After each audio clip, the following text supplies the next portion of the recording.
Hey guys, here's the next Armory and Blender tutorial for creating a third-person player controller. I used the player from the previous part and put the camera right behind him to get a third-person player perspective. So this looks alright, and when I press F5 to start the game, he's playing his default idle animation.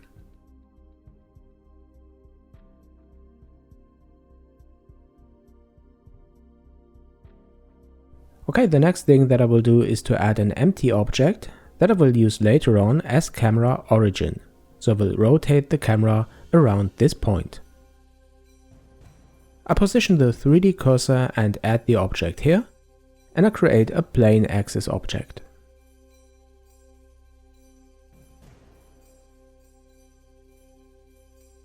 After that, I select the camera and then the new object and press Ctrl and P to let the camera be the child of this empty object. I set the name of the empty object to camera origin, and then I drop it onto the player in the outliner so that the player becomes the parent. Okay, now we have this typical setup of a third-person player with a camera that I was going for. So when I rotate the player now, for example, around the Z-axis, the camera will follow.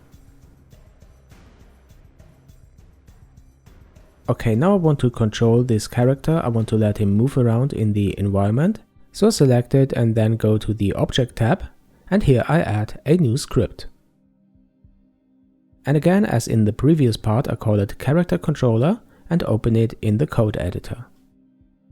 Okay, here we go, but this time I will import the third-person controller class from the Armory3d package and use this as base class for my character controller. The third-person controller has a constructor, you can see this here when I press F12, that has three parameters: the animation object, the name of the idle animation, and the name of the run animation. When I call this constructor now by using the super keyboard, I will use an empty string for the animation object, because the controller is able to find my armature then, and for the other parameters I use the name for the idle and run action of the character. So it's pretty easy to use this base class, and when you press F5 now to start the game, you can walk around by using the WASD keys, and when you hold the left mouse button down, you can rotate the player and the camera. So as you can see, not much code is needed for this basic implementation, but in the next part I will improve this script so that the camera is rotating around the camera origin on mouse move without having to press the mouse button down.